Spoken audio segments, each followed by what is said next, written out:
Before we get into the training and how to sell this new stuff, it's important to understand what we have here. Probably the biggest deal with the new brand is alarms have never been cool. It's kind of like insurance, like they're necessary but not cool.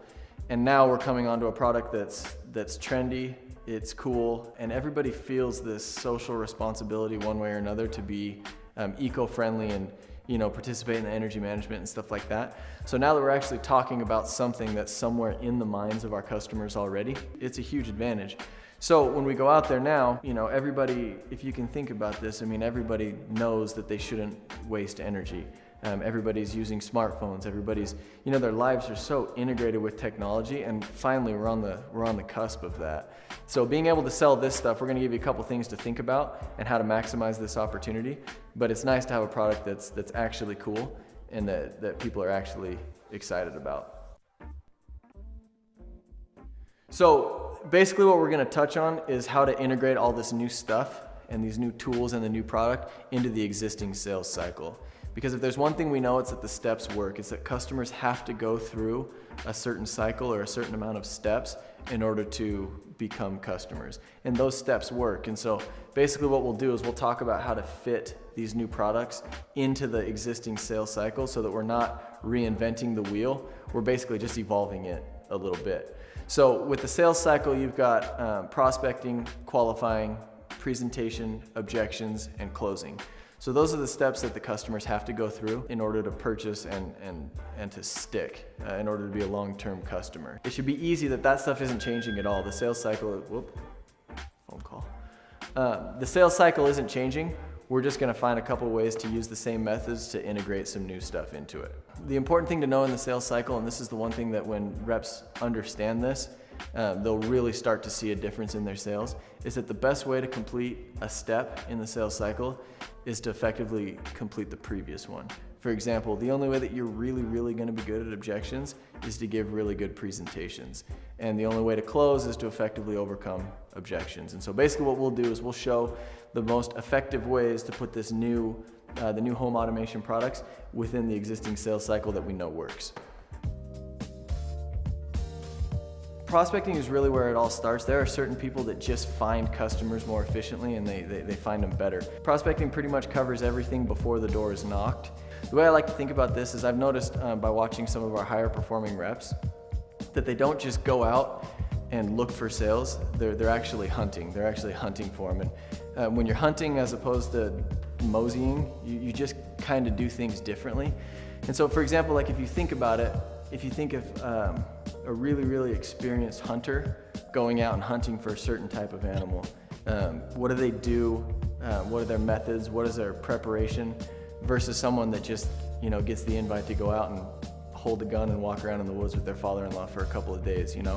A really good hunter they'll go out and they'll dress the part. They know it's going to get cold, so they'll bring warm weather stuff. They know they're going to get hungry, so they'll bring packable stuff. They know what they're hunting for. They know where to hide.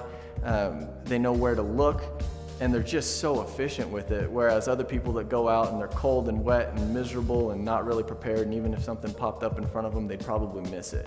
Okay, so an important part of prospecting is understanding what you're looking for. The nice thing about the home automation products is that now our product appeals to such a broad variety of people. So now it's not just people that are worried about security, it's people that are interested in technology, people that are interested in saving energy, people that are interested in remote access from wherever they're at in the world. So now you actually have a higher chance of selling more people because our product reaches more people. So basically with prospecting is we're looking for a way to sell every single person despite all of their different needs. So there's a couple tools that we have now, and effective reps will use these really well. You look at something like the PDA app that we have now, and if you think about this as, with the analogy of the hunter, before we used to kind of walk around looking for someone that was home. But now we can pull up information about people. We know who's behind the door. We know how long they've lived there. How many people live in the house, and you have all these clues as to what you're actually looking for or hunting for, so that by the time you go up to that door, you have a pretty good idea on what's behind it, and you know what you're looking for a little bit better. So it's important to do a couple things, and the first is to really understand the product and what it does.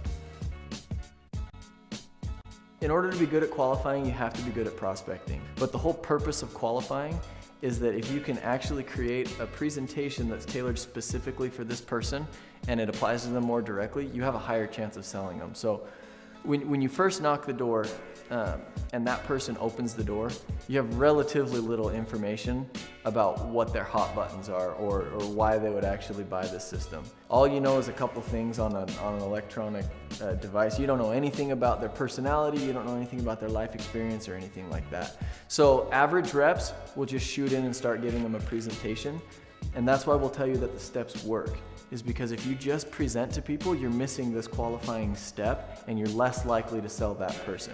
So the process of qualifying is two things. It's observing and it's asking.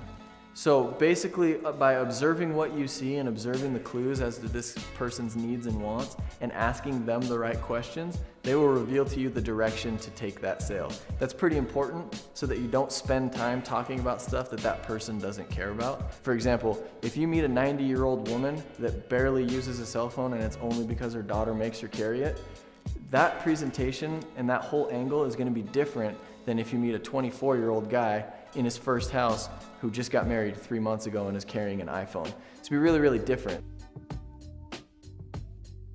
So, qualifying question basically meets 3 criteria. The first thing is it requires an answer. These aren't rhetorical questions, and it's best if it's not a yes or no answer. Yes or no answers in the very, very beginning are okay, but eventually we want these questions to actually tell us something. The second thing is they apply specifically to the customer. This is something that's not just a broad question that you ask to every single person. It's something that actually applies to the person that you're talking to. And then the third thing is it will reveal direction. It'll basically tell you which direction to go. There have been a lot of times, I remember this from my earlier years knocking doors, that when I get stuck or when I hadn't thought about this much, a lot of times I'd just throw out a question that would kill the momentum of the sale. I think everybody's done this where you've been on a door and said, have you ever thought about getting an alarm system before? It's a bad question, because if they tell you no, you're completely stuck. But it doesn't meet the criteria. It's a broad question, it doesn't apply specifically to that person, and very, very rarely are they gonna say, yes, I'm actually glad that you're here. A better question, a qualifying question, would be something like, what line of work are you in? Because it applies specifically to the person, they're gonna have to answer that, and based on what they say, I'm gonna have a little bit more of a clue as to what direction to take this. So if the person says, oh, I'm actually an engineer down at Microsoft, okay, I'm starting to formulate my presentation, and it's gonna be based more on the technology stuff that this guy probably already knows a little bit about. You look at other qualifying questions like, have you seen me in and out of these neighbors' houses for the past couple of days? The point is there's a reason for that. I want this person to think that I've had success on the street, I've been busy, I'm in and out of these houses. They're gonna have to internalize it and answer the question. A bad question would be something like, well, do you think an alarm is a good idea? Even if the person says yes, you don't know what direction to take that. So it's important to write down a few qualifying questions that are gonna make the customer think, that are gonna engage them, and that are gonna give you some clue as to how to proceed. There's 2 times where you're gonna use this qualifying process specifically. You're gonna use it on the door, and you're gonna use it once you get inside the house. On the door, it's okay if your qualifying questions are yes, no, if they're a little bit more broad. In fact, they should be, so you don't creep people out. You don't wanna knock the door and say, hi, I'm here with Vivint, what do you do for a living? Because that's weird, you know better. So you wanna make sure that your questions make sense. So on the door, it's okay if they're less involved. Once you get into the house, you want you wanna dig a little bit deeper. There, it's okay to find out if they have kids, if the kids are coming and going. All these things are gonna help you create a presentation that's more tailored to that person. So as you're thinking about home automation and as you're thinking about energy management and security, there are certain things that people are gonna like more than others. For example, for my wife, being able to arm the alarm when I'm not home is really, really important. For me, when I leave the house, I like that the thermostat will go down just so I save money. So being able to create a presentation that's gonna hit both of those based on a good qualifying process is going to make your customers more likely to buy. Does that make sense? Do you have a smartphone or do you use the internet? Do you guys have the original thermostat in your house or have you since updated it? Bad qualifying question. Have you ever thought about doing something like this before? Once you get in the house, it's okay to dig a little bit deeper. Who's the one that usually controls the temperature in your house? Is that you or is that your husband? You know, who's coming in and out of the house more often? Who's in charge of getting the babysitter? Things like that, so that, again, When they answer that question, you know what comes next. The whole purpose of qualifying is to understand who we're talking to so that we can give a good presentation. Once you have a really good idea of the needs and wants of this customer, you have a much higher possibility of giving a really strong presentation. Really, really good sales reps will create an experience for the customer where they can actually picture this product meeting some sort of need in their personal life. With home automation, there's a lot of stuff. There's a lot of things to talk about. And if you haven't prepared for this, it turns into a whole lot of just crap getting thrown at the customer. So it's really important that the first thing that you do when you're developing your pitch and you're incorporating these new products is that you do something called map your flow. It sounds cool, doesn't it? Map your flow. This is basically bullet pointing where you're gonna go in your presentation. So the first thing is a door approach. There's only 4 parts to a door approach, and this isn't changing at all. It's really, really simple. It's first, who you are. Second, what you're doing. Third, basically why the customer cares. It's what's in it for them and what's in it for the company. And then a transition.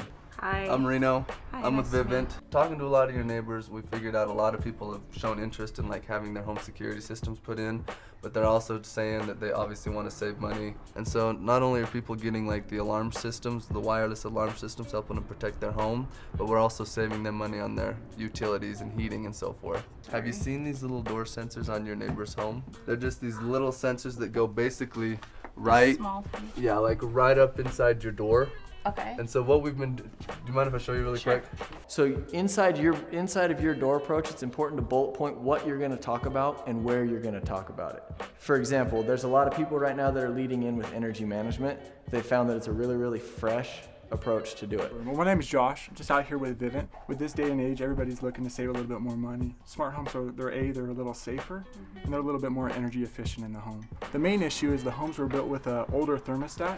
Is your thermostat the one that slides or is it programmable? Do you mind if we take a look at that real quick? So from this point, it's really, really important that you map your flow and that you understand where you're going once you get in that house, or else it's gonna be a complete disaster and you're gonna lose the customer. Okay, so along with the thermostat, the other smart components of the Vivint system are the cameras and the door locks. A lot of people around here do want cameras because they do have families like you. Right. They are gone. They do have babysitters. They want to be able to check in on the kids and the babysitters when they're gone. Right. Or if they go on vacation, they just want to make sure that their house is being taken care of. And then they sit down and do paperwork. That's one of a million different ways to do it. You got people that are doing a door approach based on full home automation, and they basically start with automatic door locks and cameras.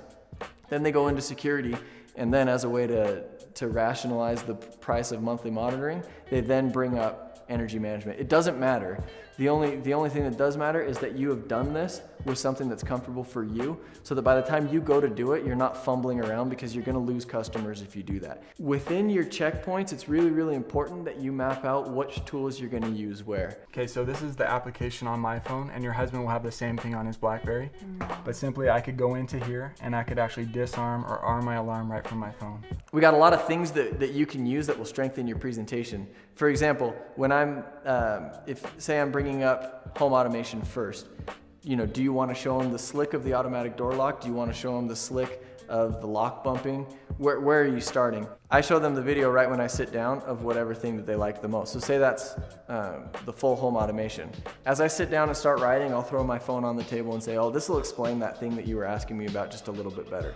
Because I want them to have an experience. I want them to see this in their own home, and the videos look really, really cool, and they actually give the customer a picture of what I'm talking about. The way that you do your walkthrough is simply painting a picture of the problem, painting a picture of the solution, and transitioning over and over and over again. So if you forget the keys, or if you hire somebody to come do a job and you or your husband's not going to be home in time, Okay. you can actually have them go to that door, unlock the door for them Okay. from your phone, so he can come in, do whatever he needs to do, And then I leave. can lock it back, And though. then you can lock it back as soon Okay. as he leaves. Say for example, you were to go meet a friend at a restaurant and you're planning on being gone for an hour.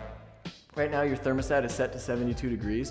So as you leave, we all know that those 1 hours turn into 3 hours a lot of times. So as you leave, your home is actually gonna pump warm air into your house for the next 3 hours, and that's really, really expensive.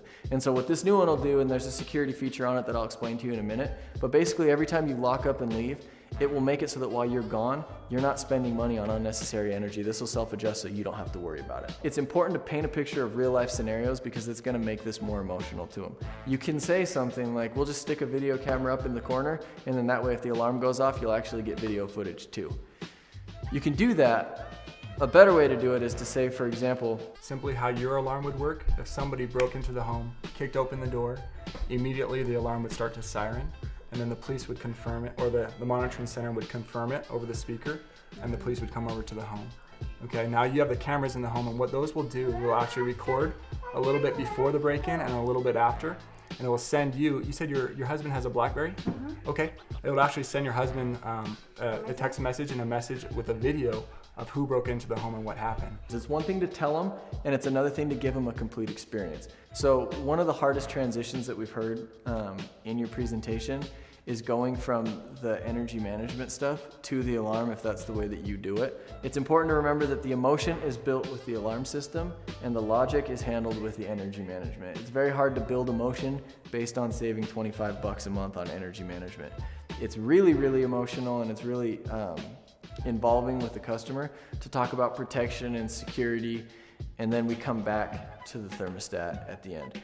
The way that I'll transition from security to full home automation is I'll say something like this. Now, most of your neighbors will have some sort of security system or some sort of protective device in their home. The problem that we're seeing with them is most of them are pretty old and outdated. They don't do anything to help you save energy, and most of them aren't the most efficient way to dispatch the police and paramedics and stuff. And so what we've started adding for people is full home automation. Do you know what that is? It basically will add surveillance and cameras and stuff to your home. That's something that people have asked us for a really, really long time.